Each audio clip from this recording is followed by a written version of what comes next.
Welcome in, TNC Radio.live. This is Building Strong Minds with Dr. Christopher Cordman. I'm Tom Kelly. We'll be with you for the next hour, talking about all sorts of things about how you can have a stronger mind and be a better person when it comes to being more sociable. Is that the right way to say it if you're a social black belt? Are you more sociable? Yeah, just working all around on your social skills. Yeah.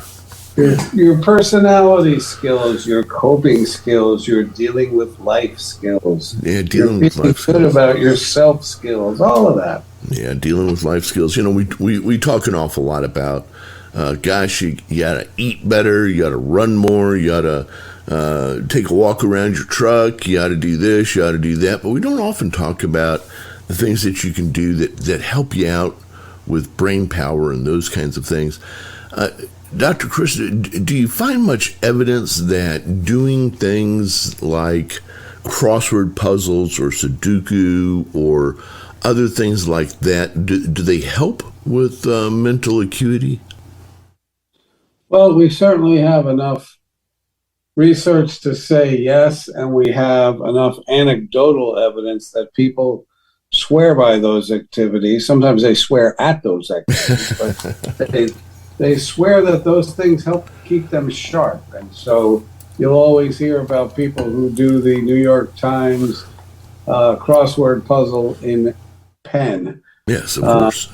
To demonstrate how sharp they still are all these years later. Yes. So, you know, we know that two of the ways to stave off Alzheimer's disease, for instance, is to keep an active body and to keep an active mind. So yeah, you want to do those things. You want to read. You want to solve puzzles. You want to put together challenges for yourself in life, and sometimes that could be in the form of, you know, games like Sudoku or those jumble games, or you know, whatever you like to do. My mother recently turned 85, and she told me, roses are red, violets are blue. I might have Alzheimer's, but at least I don't have Alzheimer's.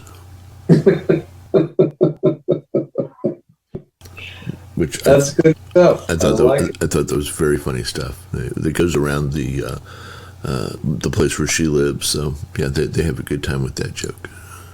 Yeah, but they do, and then they get it and tell it again. Again and again. Yeah, apparently they tell it a lot. So good stuff. All right, we've been talking about the social black belt. Where would you like to begin this evening, Dr. Chris? Well, I was wanting to let you know that I'm multitasking, and I want to show off to the world. I'm literally stretching my sore right calf, folding laundry while drinking a Diet Mountain Dew and doing a radio show. Wow. So you kids at home, don't try this. This is a professional, but I wanted to talk about the ninth truth, and I was thinking today that there are some basic rules that I wanted to share with the group. Maybe before we get any further into the ninth truth, just some good little ditties for relationships. And you know, we've been over some of these, or at least glanced over them before, but I want to toss like 4 or 5 of them at you. First one, of course, is you cannot change other people.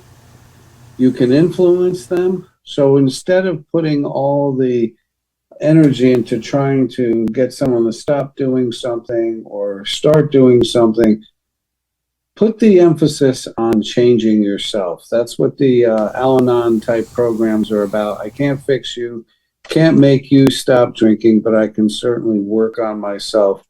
And again, a couple of truths ago, we talked about 4 steps on how to empower the self. So one of the basic rules in life, I can't change you, so I have to empower me. The second rule, and I don't think that I mentioned this at all yet, is the better you know someone else, the less you take their behavior personally. And I learned this in my chair, and I just think it's an absolute gem, meaning getting to know who someone is allows me the freedom to say their behavior is not about me. That's their style. That's what that mom will be mom, Jen will be Jen, Joe will be Joe. People are going to do what they do. They're going to stay in character throughout the movie.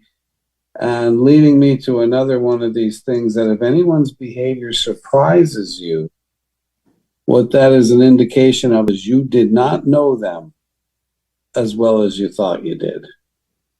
When people do things that you didn't see coming, all that really means is they had some other parts to them, some other sides to them that you didn't know about.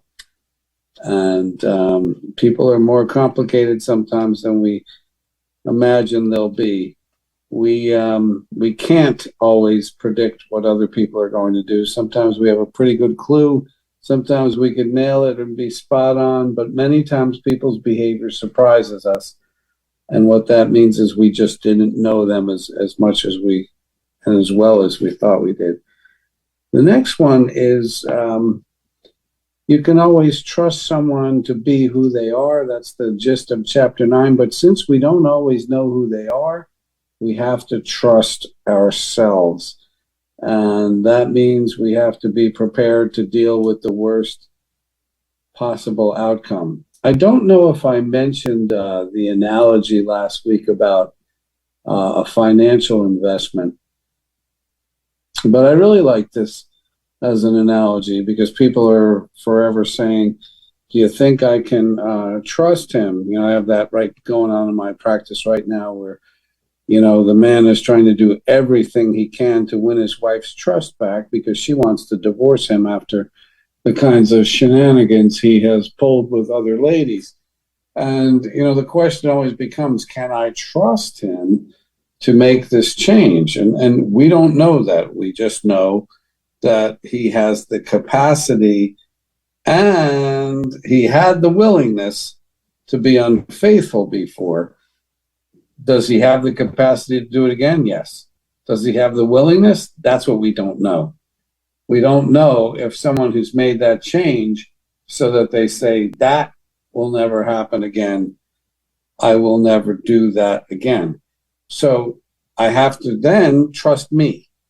I'm going to choose to trust you. Let's say, you know, as in some cases, I want to keep the family together and it's worthwhile to me to trust you again, even though I know you have the capacity to step outside of the lines.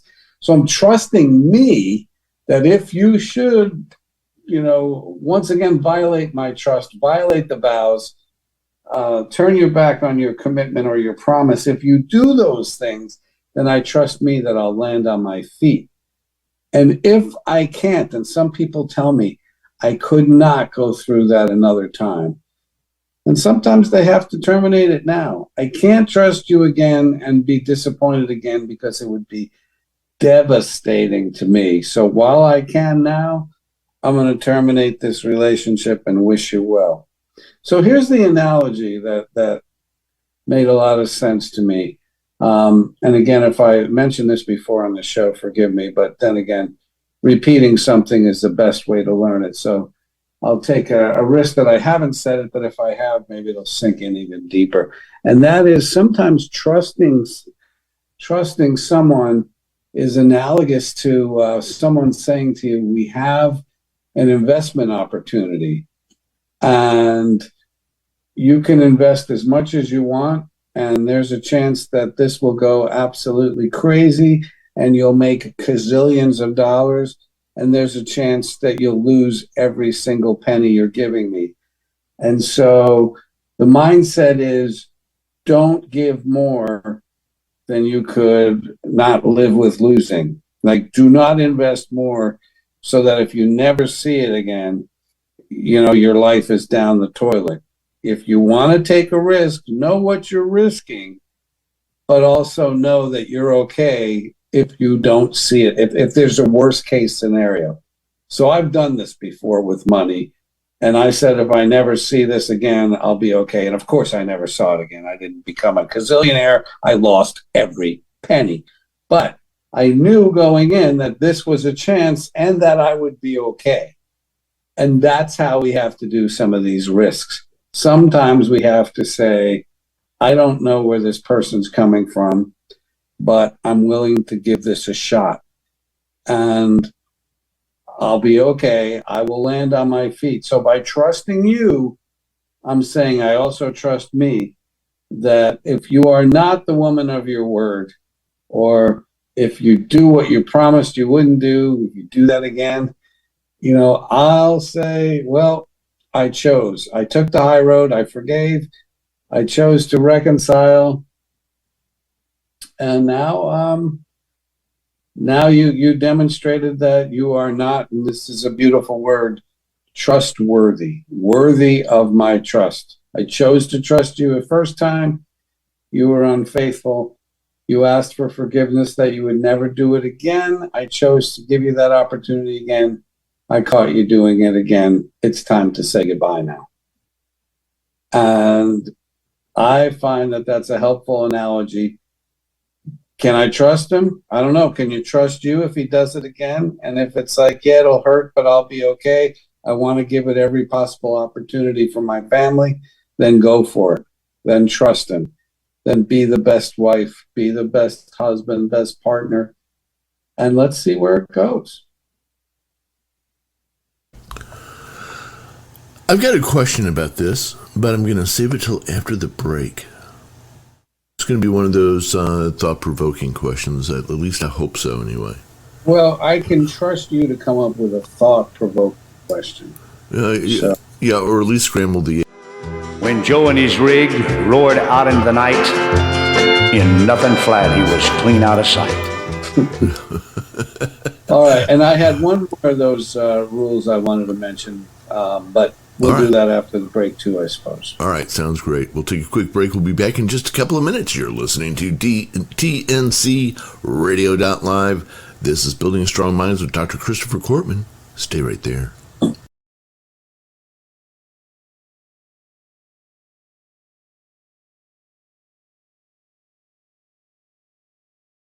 This blog on TNCRadio.live is brought to you by the Truckers Network at app.thetruckersnetwork.net. 6 safety tips for truck drivers while driving in the rain. As a truck driver, you'll experience driving in dangerous weather conditions. Driving in the rain creates difficult and dangerous driving conditions for truckers. It's important for truck drivers to be alert and cautious when driving in the rain. Check out our 6 safety tips for truck drivers while driving in the rain. Slow down. Wet roads make it difficult for a driver to control their truck. A good rule of thumb is to drive 5 miles per hour below the speed limit. In some cases, you might have to drive more than 5 miles an hour below. Professional truck drivers adjust their speed according to the weather. When driving in dangerous conditions, only drive the speed you're comfortable with. Leave space. Leaving the appropriate amount of space between each vehicle will give a truck driver enough time to react. A fully loaded tractor-trailer traveling at 65 miles an hour needs about 5 seconds of space to stop. Drivers will have to increase the space between the cars while driving in dangerous weather conditions. Maintain your vehicle. Having your vehicle routinely checked will make driving in the rain more safe. Frequently check your truck's tires to make sure they have enough tread. Also, check your windshield wipers to see if they're working properly. Avoid standing water. Driving through standing water increases the chance of hydroplaning. Hydroplaning causes a driver to lose control of the truck and can result in serious injuries. Standing water also hides potholes and other debris that might be on the road. It's important to always avoid standing water while driving in the rain. Wear your seatbelt. Wearing a seatbelt is a requirement for all truckers, especially in dangerous weather conditions. Eliminate distractions. While driving in the rain, eliminate all distractions. If you drive with the radio on, turn the volume low so you can concentrate. Avoid touching your GPS or looking at it for long periods of time, and avoid using your cell phone. This blog on TNCRadio.live has been brought to you by the Truckers Network at app.thetruckersnetwork.net. Building Strong Minds with Dr. Christopher Cortman every Monday at 7 p.m. Eastern Time. As a professional driver, you are always being told about the importance of physical fitness, your health. But what about mental fitness? On the show each week, we take on a new topic, from loneliness to the power of gratitude to how to build strong relationships, all from the perspective of a driver's life. It's every Monday on TNC Radio Live at 7 p.m. Eastern. It's Building Strong Minds.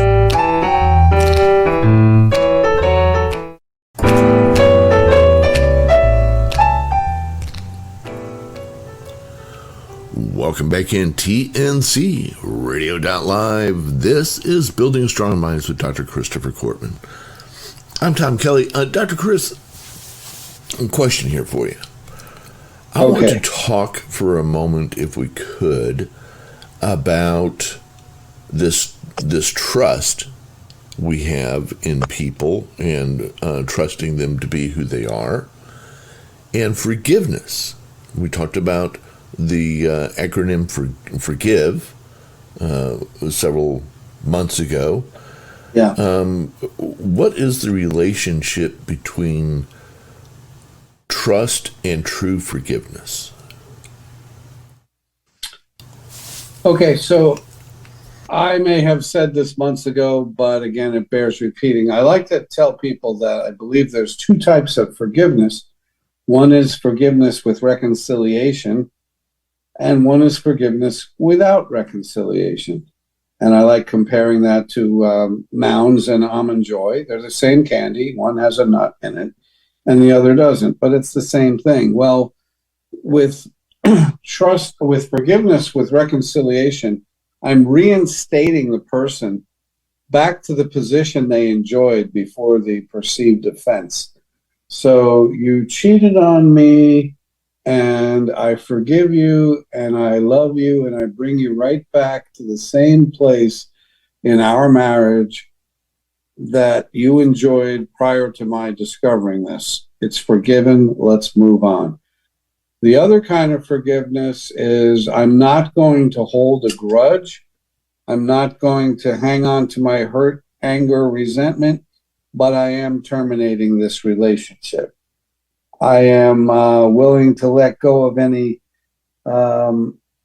acrimony, any nasty feelings, but I'm not willing to reinstate you to the position you held before. My favorite story goes back a number of years of an office manager, and she was embezzling funds from my practice. And I know that because I asked her, "Are you embezzling funds from my practice?" And she said, "Yes." So I knew right there. And I had to terminate her on the spot. Well, a couple of weeks later, I was over any kind of resentment. I was no longer hurt, upset, angry, but I didn't rehire her.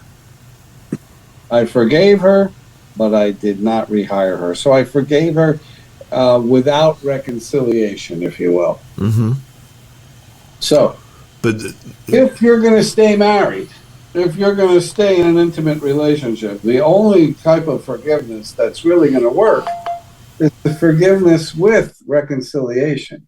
I've had patients who said, "I'm going to stay married, but I'm never going to trust him again." I'm like, yeah, that's not going to work. And it didn't. It didn't work. It doesn't work. It's a setup for disaster. You know, it's like, I'm gonna stay married to you at arm's length. Stay away from me, you beast, you untrustworthy man. But I don't want to divorce you. And lots of times that's because of economics. But that doesn't work. So are you saying there are different types of trust? It's a great question. And the answer to that is absolutely yes. Let's start. We both have older moms now. And my mom, I'm going to say, let's go back 10 years when she was only 80. I could have trusted my mom to, I could leave money out on the bureau and trust mom that she wouldn't take it. But I couldn't trust her to drive my new car. I could trust mom with a recipe for some kind of a ethnic dish, Italian, Greek, something, and it would be excellent. But I couldn't trust her to watch the kids anymore at that age. There's different kinds of trust. I had a stepson at one point who really was gentle with my biological children. I really appreciated that. I could trust him to never aggress against them. He never once hit my biologic children, even though he was much bigger, much older. He would never, and they even scratched him at times with their nails, and he still didn't aggress against them. I could trust him to not be violent with them, but I couldn't trust him to do his homework. And I couldn't trust him to do any housework. There's all kinds of things I couldn't trust him to do. We can trust people to be who they are, and we could trust children to be at the level they are. So there's not one rule on, how old to trust them to do what. Some kids, and I was one of them when I was in like second grade, you could trust me to do my own homework. I didn't need you to stand over me and but there are other kids, if you say at second grade, 7 or 8 years old, you got your homework done? Oh yeah, we're good. Yeah, they send them into school next day, nothing's done. You have to parent according to their capacity, towards their maturation, their maturity. So, with some kids, you can trust them when you say, are you up? Yeah. And you can walk out of the room, go tend to yourself, and they'll take care. Other kids, you go, you're up? Yeah. You leave the room. 20 minutes later, you come back. They're still in bed. It's like, you said you were up. I did. You have to figure out as you're going who's who and trust them accordingly. And that's where parenting comes in. My analogy, Tom, is since I like weightlifting, it's kind of like being a spotter and say somebody's bench pressing. You let them do everything that they can do, and you only jump in with as little help as possible to help them get the bar up. The same thing, with homework. If they can do the whole thing by themselves, let them. But if they need you to sit down next to them and do your own thing so they'll get it done, do that. If you need to check over their work, you got to do that. If you need to help them with some places where they get stuck, you got to give them as much help as they need. And that's what a good spotter does. And every kid is not the same. Did you get your homework done? Is a question that not every kid addresses in the same way. And sometimes they'll say yes, fully believing they're done. And they barely scratch the surface in 3 of their classes. That's who they are, and you got to stay on top of them. So, yeah, there's all kinds of different trusts out there. You can trust people to do whatever makes sense. You know why people do what they do? They do whatever makes sense to them at the time. And, I like having a surgeon or a primary care physician who's going to say to you, you don't need this, as opposed to, I need you to have this surgery. I need you to have this surgery because it's $25,000 a month. I want the surgeon who says, I don't need any more money. I'm telling you, if you're my kid, you don't need this surgery. But can you trust your dentist to say you're good? Or can he say, you got a gold mine in there for me, and you don't know what I'm talking about because you don't know teeth. So I'm going to tell you, you have $35,000 worth of work to do. I mean, can you trust your dentist with that? I don't know, but he knows things that you don't know about your mouth. And so can you trust him to do right by you? There's I don't know how old of a saying it is. I will say it's an old saying.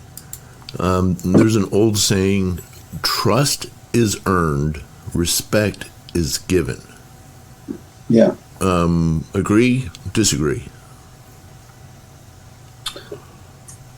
So it's based on individuals, and a lot of people will talk about respect as being absolutely vital in their relationships, and it means more in certain ethnic groups than in others. Half of me is Italian American, and that is respect is a big issue there. Respect is big in the Black community. Respect is big in professional sports. People have to demonstrate that they are worthy of respect. They have to demonstrate that they belong. Because you'll hear that when professional athletes talk, that was the day he earned our respect as our quarterback and our leader. But again, going back to trust, when people don't have trust in your leadership, you've lost the team. You've lost the team because they need to be able to trust you to lead them, and they need to respect that your interests are not just in your own stats or your own money, but that you would do anything to help your team win. So, yeah, I differentiate those words, but lots of times they end up being in the same place. That you can earn my respect and my trust by doing right by me. I have to do that every day in my field. I have to demonstrate that I am worthy of your trust by doing at least a couple of things. Number one is I have to make it safe for you to tell me anything without sharing that with anyone else. And I will always joke with people when they say something salty and say, "Hey, good thing this is confidential, huh?" And they'll laugh, say, "And I hope so. You know, they just told me something that wouldn't be good if their wife knew or someone." And the second thing I have to do to demonstrate that I'm worthy of their trust or their respect, Tom, is that I have to demonstrate that I understand them, that I validate what it's like to be them. And then thirdly, I should know something about what it is they're experiencing, with an idea also on how to help them feel a little better. And the moment I can share a story that someone else shared with me that rings a bell for them, it's so freeing, because it's like, this guy understands me. I'm not strange, weird, crazy, alone. He not only understands me, he's dealing with other people who have a similar issue right now, and their prognosis is good or they're better. I mean, what that really means is that I've just won them. I've won them over. I've won their trust and their respect, and they're now going to believe in my ability to help them get to wherever their promised land is. Makes sense. Tell you what, we're going to take our break. We'll be back in just a couple of minutes. You're listening to TNC Radio.live, Building Strong Minds with Dr. Christopher Cortman. Stay right there.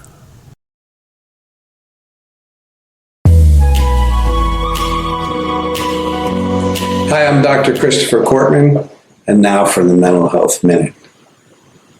In part one of this video, I told you the very endearing story of the splinter in the middle toe of my right foot and how it was successfully removed.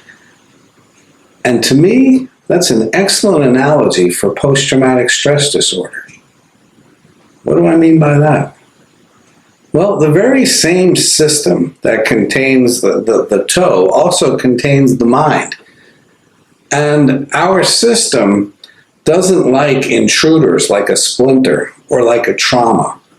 Those things need to be removed. But very often we don't remove them right away. After a trauma, instead of talking about it and dealing with it, we do our very best to bury it. In fact, one of the major symptoms of post-traumatic stress disorder is avoidance. we do our best to not talk about it, not think about it, and do whatever we can to suppress the trauma. So what happens? With the toe, there was all this protective skin. Don't go near it because I'm going to protect it. And the mind does the same thing. Let's not go anywhere near it. You know, Vietnam veterans would say things to me like, I was in Vietnam and we don't talk about it. And what that does is keep the splinter embedded, continuing to give it power over the system. So what do we need to do? The splinter always needs to be removed. The trauma always needs to be dealt with. And that is to remember it, to feel it, to express it, and finally to release it. In my book, Keep Pain in the Past, I explain how we can deal with old, painful traumas and finally put them away for the first time and get on with our lives. Just like removing the splinter from my toe.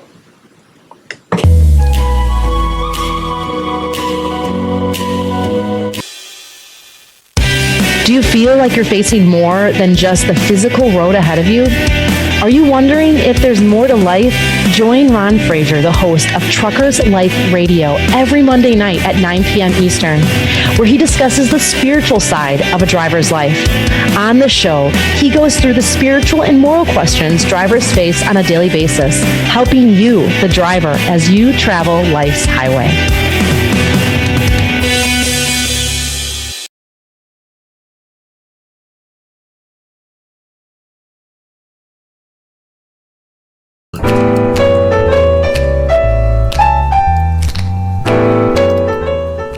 Welcome back in TNC Radio.live.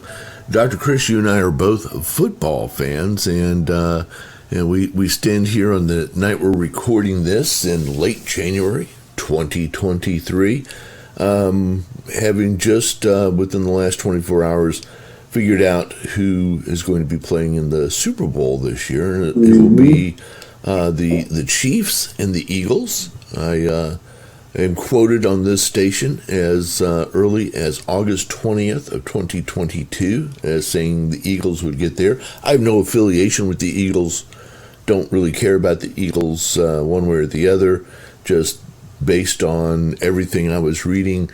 They had such an incredible offseason that it seemed like that they were on the right path to get there. Now we got our number one stars on both sides, the quarterback on both sides, ailing with different types of injuries. They get a couple of weeks to heal up, but I wanted to get your early read as somebody who's been out there watching football and thinking about football and looking at football for many years. What's your early read on how the Super Bowl will go down in 2023? And yes, you better believe that 2 weeks from now, I will play this answer and we'll talk about it. No, I won't. I'm just teasing. No, I want you to because I feel confident in my prediction. First of all, last year I was surprised that Cincinnati made it to the Super Bowl. I didn't think they were ready yet for prime time, and therefore wasn't surprised by the Rams beating them, even though I was very disappointed that the Rams got by the Bucs. That said, this year I think both teams are the best team in their conference. Kansas City, the combination that they have like a holy trio between Andy Reid as coach and Patrick Mahomes as quarterback and Travis Kelce, their tight end. Those three guys, they just find a way to win. And I'm going to be very surprised if Philadelphia beats them. I think Philadelphia will play well. I think Philadelphia is a great team. But I think when it comes down to crunch time, this will be a close game. But I think Patrick Mahomes really knows how to win close games. And we saw that yesterday The guy's hobbling around with his sprained ankle, and he still can suck it up one play to run his little butt out of bounds, and just barely, so that he gets pushed out a second too late, and it sets up the winning field goal. But not a surprise if you watch Mahomes. He is an incredible ball player and quite a guy.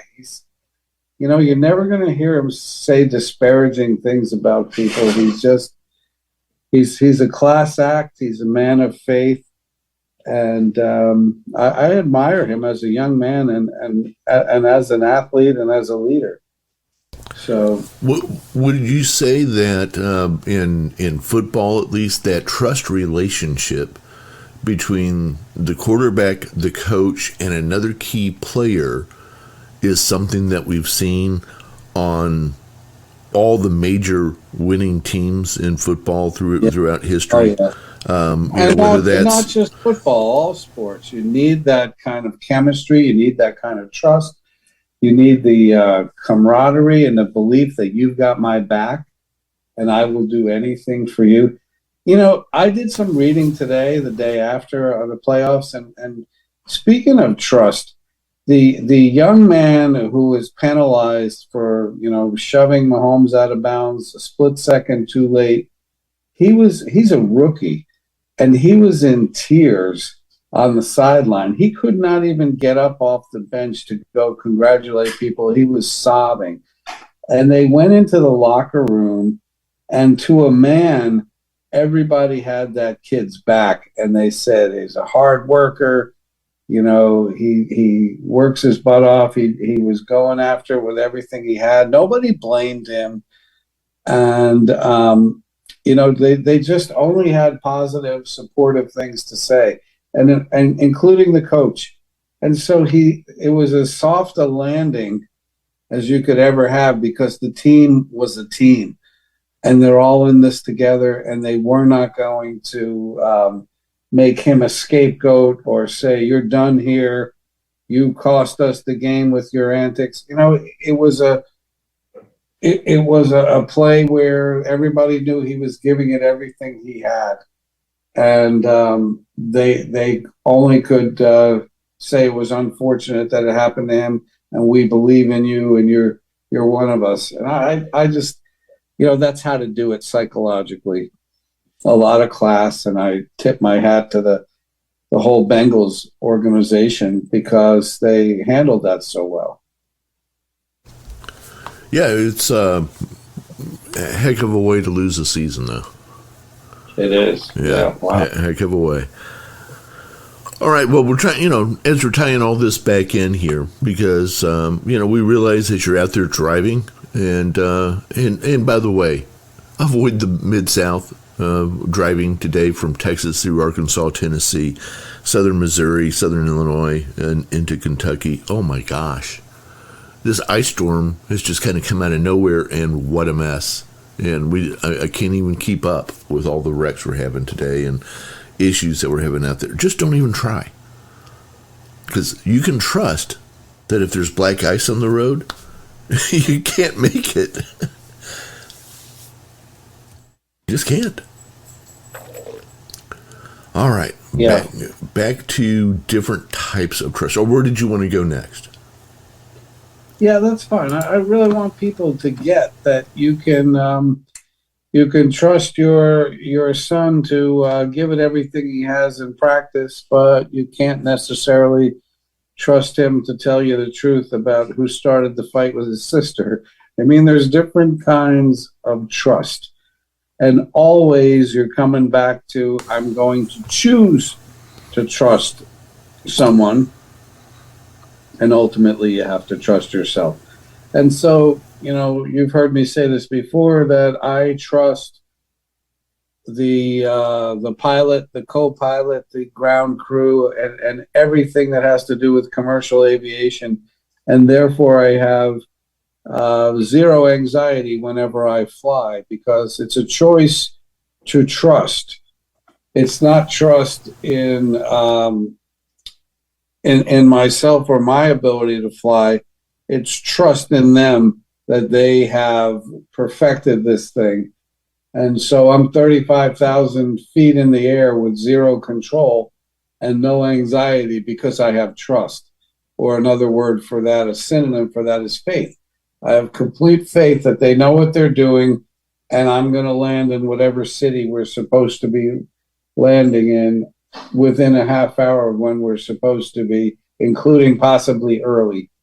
And I trust that. And so ultimately, that kind of trust brings peace. As long as I'm trusting somebody, trust or faith is the antidote to worry. When I'm in a relationship with a woman, I choose to trust. And I trust that they're going to be faithful to me, and therefore I don't worry. I don't have anxiety.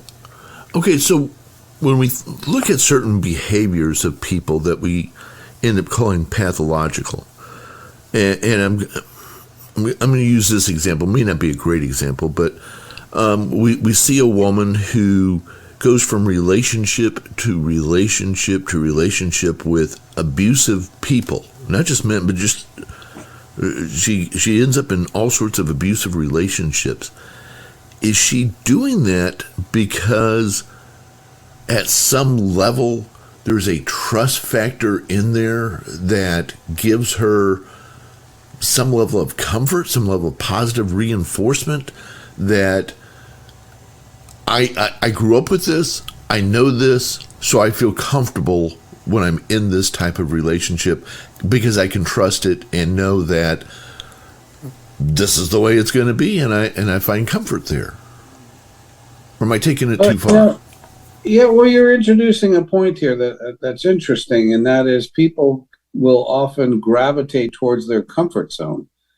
And they know their comfort zone, they're familiar with their comfort zone, and they feel safest there because by definition, it's their comfort zone. And when you want to grow, one of the things that you have to always do to grow is you got to leave that comfort zone. Right. And you really have to get out of that. Yeah, and that's where I was going with that is I think we all have something in us, some... there's a proverb that I kept wanting to mention last week. Let me pull this up here real quickly.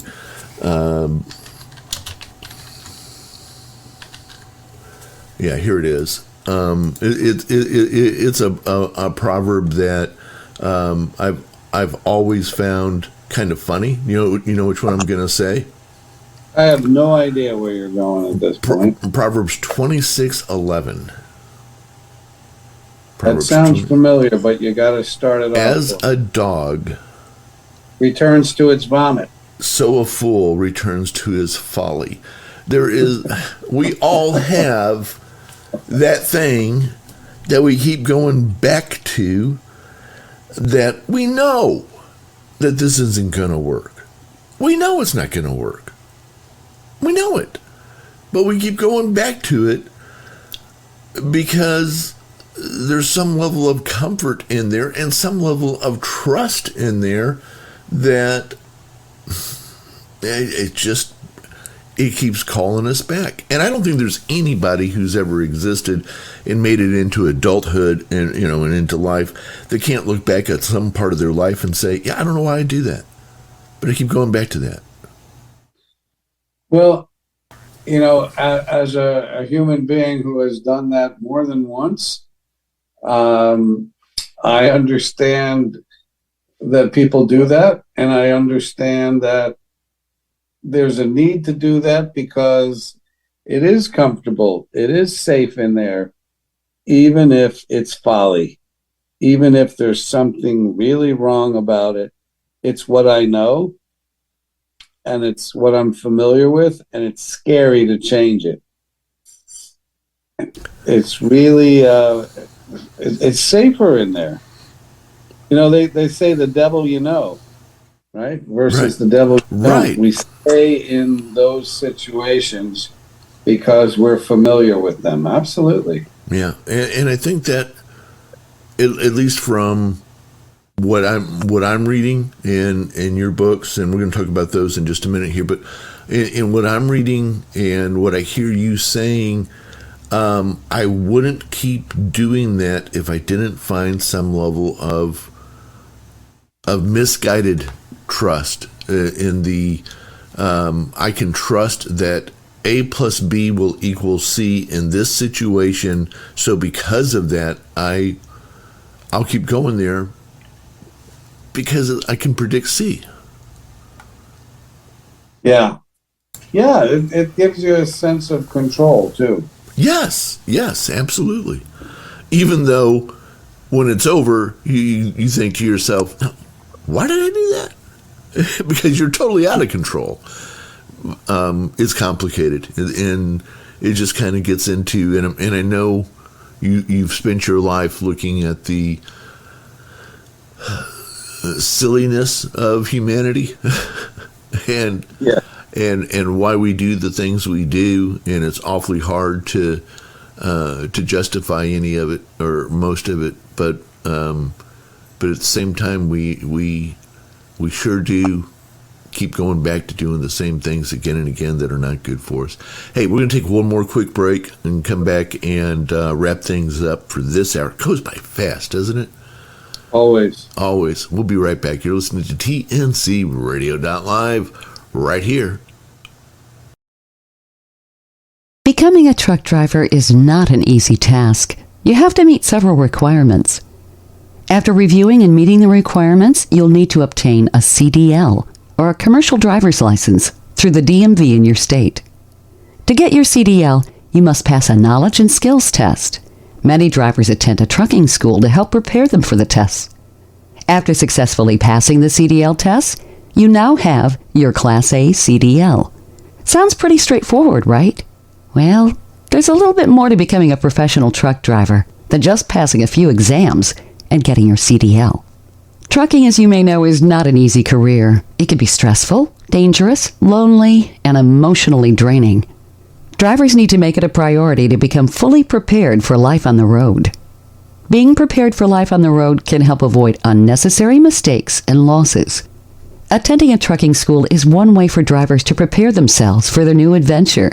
However, drivers don't always learn everything they need to be successful during their time at trucking school. Trucking schools will cover the basics for classroom instruction and in-driving modules, but new drivers need to learn more than just the basics. How do new drivers acquire the right training? The Truckers Network is proudly partnering with Advanced Pre-Employment Training, which is a training course for both professional drivers and trucking companies. Advanced Pre-Employment Training helps grow your industry knowledge by providing training courses on all the important topics for becoming a successful driver. These include pre-trip inspection, company representation, communication, document organization, bill of lading, refrigeration units, weight and axles, safety, and industry knowledge. Their focus points are to increase stability and growth in the business, eliminate mistakes and financial losses, maintain company safety ratings, and eliminate drivers and owner-operators quitting or losing their jobs. The Truckers Network members can now save 5% off advanced pre-employment training courses by using our exclusive promo code. Become a member today of the Truckers Network and save instantly on the industry's best products and services. Visit the Truckers Network website at app.thetruckersnetwork.net. That's app.thetruckersnetwork.net.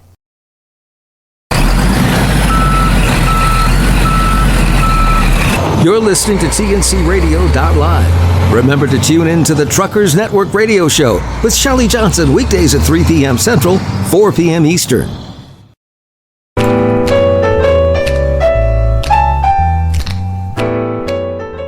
Welcome back in TNC Radio.live. This is Building Strong Minds with Dr. Christopher Cortman. And Dr. Chris, we'd be remiss, we have been remiss. For the last couple of weeks, we've been kind of taking it right up to the wire. And as we sign off, we say, and don't forget to reach out to Dr. Chris Pye. So let's take a moment and talk a little bit. You've written a couple of books, one of which, coincidentally, is called The Social Black Belt. Tell us a little bit about your books and where people can find them. Okay, so there's 4 books as of this moment. The first one is Your Mind, An Owner's Manual for a Better Life. And that is a book written for adults about these same 10 truths that comprise the Social Black Belt. The book called The Social Black Belt was rewritten just for adolescents, and it has these same 10 truths that comprise the Social Black Belt. So those two books are essentially the same. One is for adults and one is for youngsters. And they talk about these same 10 truths that we've been working on. There's another book that I wrote that's called Take Control of Your Anxiety. I just finished a 3-week anxiety class at a local church, which was really a lot of fun. And trying to teach people to understand what anxiety is, where it comes from, and how to champion it. Finally, my most recent publication is a book that is called Keep Pain in the Past.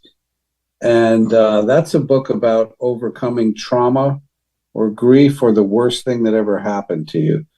So that book has been reviewed quite a bit, and gratefully with a lot of high marks, because it really can help people to put away terrible things.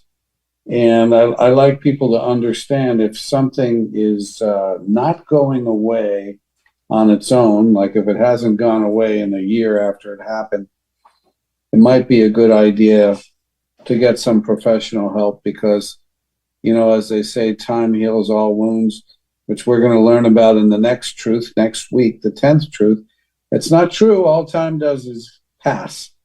That healing from things like grief, loss, trauma requires activity, requires effort, and mostly what it requires is letting go. And letting go, as much as it sounds passive, is a very active thing. It's hard to let go. A couple of hours ago, I was speaking to a gentleman who not too long, it's an 81-year-old guy, and not too long ago, he was thinking about maybe giving up life and committing suicide. And he's just moved down here, but he has so much to let go of, and it just was so overwhelming to him. And what I wanted him to understand is that he just has to give himself permission to let go of the many losses in his life and to hold on to what he can. And in 2 sessions, an 81-year-old guy, in the course of 2 Mondays, you know, I met him last Monday, he's doing so much better by his own admission, just because he's understanding what he needs to do and how to let go, and then sees hope that he can do that. And it's just a remarkable turnaround. He can't even imagine that he was actually thinking about terminating his life when all he really needed to do was to process some losses. And, you know, if there's one staple, if there's one truth in this world, it's that we lose, say goodbye, have to give up, accept, let go, over and over and over again. So anyway, all of that to say, the last book was on grief and getting over the worst thing. And that's a real big part of doing therapy. And next week, we're going to talk about that exact thing. We're going to talk about what to do when you are hurting and you can't seem to get past whatever it is that happened. It's stuck on you. It owns you. It dominates your head. It robs you from your peace of mind, your sleep, your well-being, your intimate relationships. What do you do then? So we're going after that next week, Tom. Wow, that sounds great.